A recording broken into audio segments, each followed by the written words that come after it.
रात के करीब 2:30 बज रहे होंगे। नाइट शिफ्ट करने के बाद मैं पैदल ऑफिस से घर की ओर लौट रहा था। वाहन न होने के कारण बीते 1-1.5 साल से महानगर की सूनी बियावान और लंबी सड़कें हमसाया बनकर मेरे साथ चलती हैं। बाप रे, इतनी लंबी लंबी और भूतिया सड़कें खत्म होने का नाम ही नहीं लेती।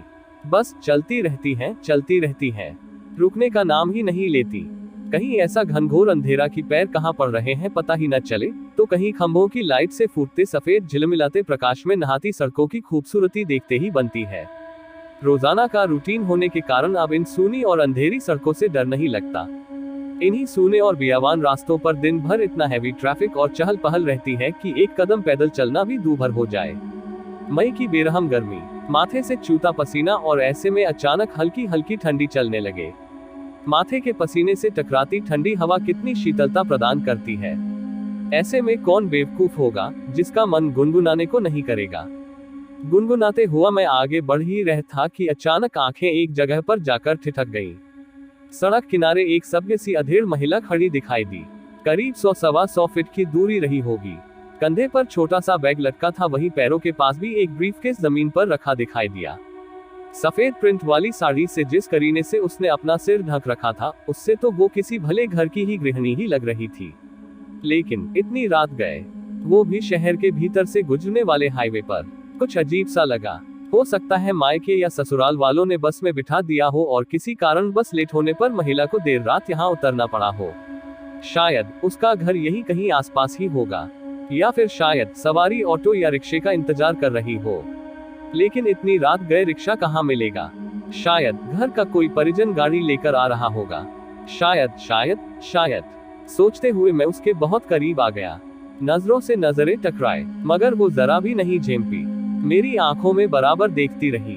भय का नामो निशान तक नहीं, वरना इतनी अंधेरी और सूनी रात में एक अकेली महिला। कम से कम मुझ जैसे मवाली सरीखे इंसान को देखकर तो डर ही जाए। लेकिन वो तो लगातार घूरती रही, चेहरे पर न कोई हाव न कोई भाव। हाँ, होठों पर मुस्कान बराबर जमी रही।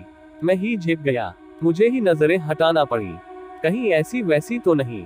फिर एकदम से सिर झटक दिया। होगी कोई, मुझे क्या लेना देना। मैं तेजी से कदम बढ़ाता हुआ अनजान महिला को क्रॉस कर गया।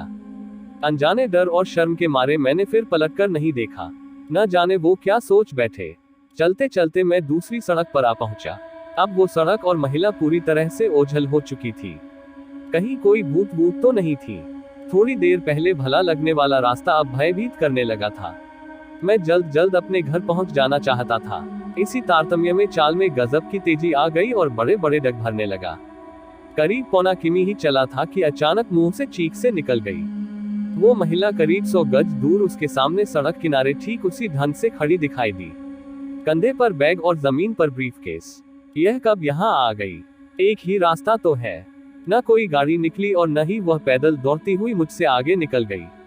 मेरा पूरा शरीर मारे डर के पसीने से तरबतर हो गया। लगा कि आज की रात आखिरी रात है। वो भूतिया औरत कुछ देर में मुझे चबा चबा कर खा जाएगी। मैं बेतहाशा भागा, इतनी तेज कि पता ही नहीं चला कि वो औरत कब पीछे रह गई।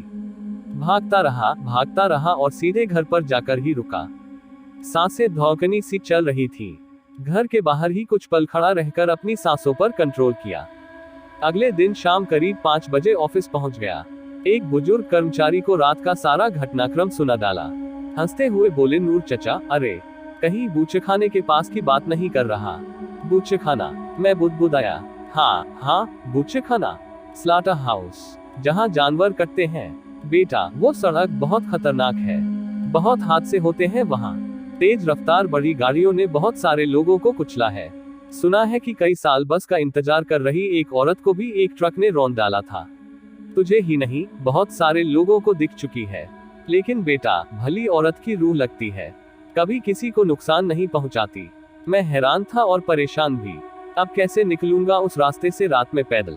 और एक आत्मा, औरत की रूह से आमना सामना हुआ है मेरा, वो भी भली औरत की रूह।